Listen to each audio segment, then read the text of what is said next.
Mesir adalah negeri sihir. Para peneliti sejarah Fir'aun dan piramidanya menuangkan dalam banyak buku. Mesir juga negeri dibongkarnya tipuan sihir. Al-Quran mengabadikan pertarungan dakwah Musa alaihissalam melawan Fir'aun diwarnai dengan dikalahkannya sihir para penyihir bayaran istana. Tongkat Nabi Musa berubah menjadi ular besar yang memakan ular-ular para penyihir Fir'aun. Mata publik pun terbuka bahwa sihir Fir'aun telah kalah. Saat itulah kebenaran menemukan ruangnya, bahwa keperkasaan Fir'aun dan pasukan sihirnya tak berdaya di hadapan kemahakuasaan Allah. Hari ini, sihir di dunia Islam telah merajalela. Bentuknya bukan lagi tali yang disulap jadi ular, melainkan sihir yang membius pikiran bahwa ada manhaj terbaik untuk menyelesaikan semua masalah kehidupan. Padahal, manhaj itu sangat bertentangan dengan Islam. Sihir itu bernama demokrasi. Mirip seperti sihir yang diyakini di masyarakat Mesir kuno, demokrasi merambah seluruh kalangan, dari emak-emak yang ingin harga cabai di pasar menjadi murah, hingga presiden yang ingin menjadikan negerinya adil dan sejahtera. Semuanya mengandalkan simsalabim demokrasi lewat pemilu. Sihir modern ini sangatlah dahsyat. Pengaruhnya mendunia, bahkan dunia Islam yang aslinya punya sistem dan manhaj sendiri pun ikut terpengaruh. Tipuan terbesar sihir demokrasi adalah harapan kemenangan dengan pengorbanan minimal. Mirip seperti judi dan lotre, demokrasi memanjakan mimpi pembelinya dengan harga murah. Cukup dengan pengorbanan minimal, kemenangan dan kekuasaan bisa diraih.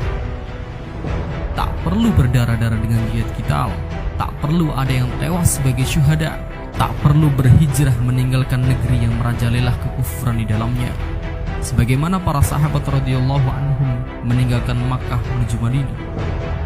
Cukup dengan meninggalkan rumah sebentar ke TPS pada hari pemilihan.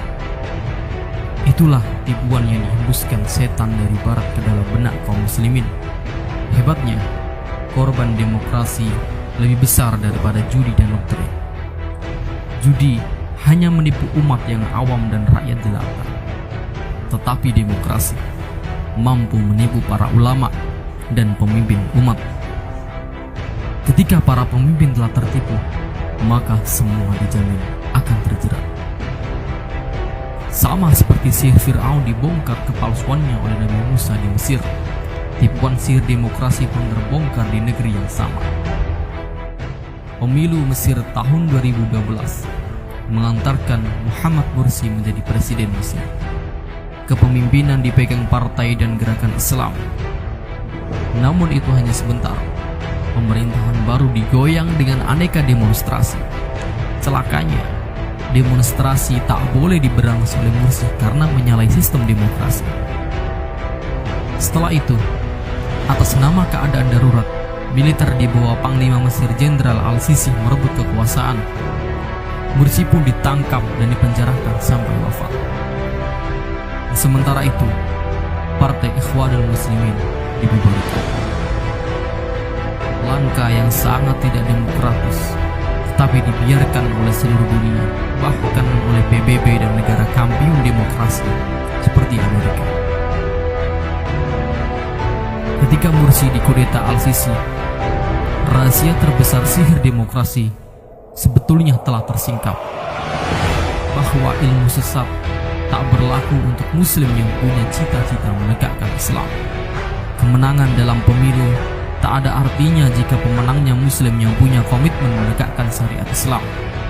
Ironisnya, terbongkarnya sihir itu berlaku terbalik dibandingkan situasi zaman Musa alaihissalam. Dahulu kebenaran yang dibawa Musa menghancurkan sihir dan tipuan para tukang sihir Fir'aun.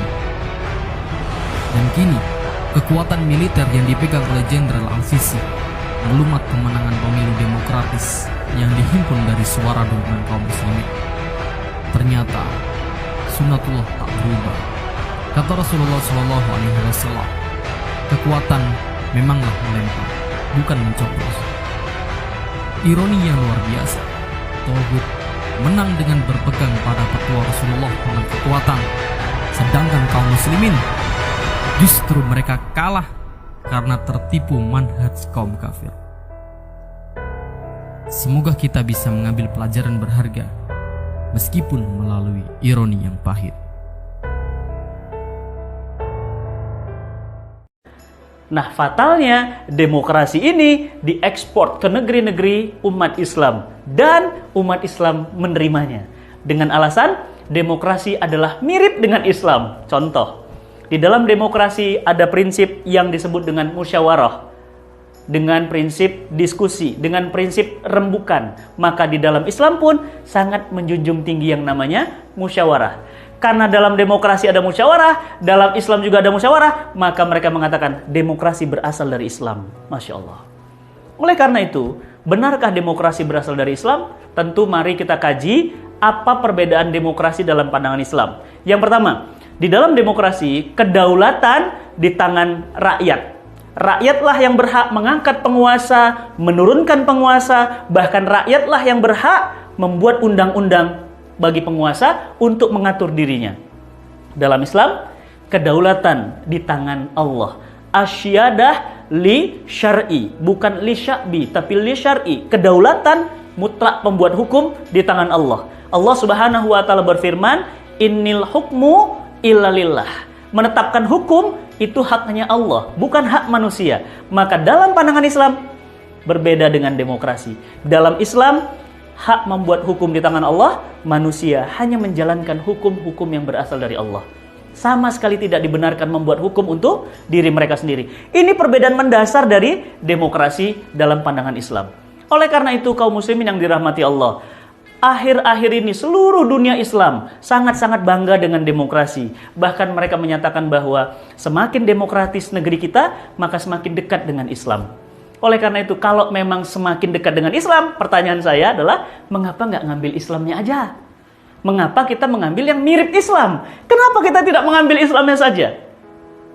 Contoh, kita punya sepatu original. Yang satu mirip original. Pilih yang mana? Original atau yang mirip original? Tentu kita akan mengambil yang original. Oleh karena itu, kaum muslimin, sahabat cinta Quran yang dirahmati Allah, maka mulai hari ini kita menolak demokrasi karena sama sekali tidak berasal dari Islam, bahkan bertentangan secara diametral dengan Islam. Yang kedua, demokrasi sesungguhnya adalah produk hasil akal produk manusia yang mencoba mengatur manusia. Manusia membuat hukum untuk manusia, akhirnya manusia menyembah manusia. Na'udzubillah min dzalik. Ini durhaka yang paling besar. Kriminalitas yang paling besar. Ada Tuhan selain Allah, yakni Tuhannya adalah sang pembuat hukum yang mereka sebut sebagai wakil rakyat. Yang kedua, mungkinkah demokrasi mampu mengatur manusia? Ternyata tidak. Bahkan di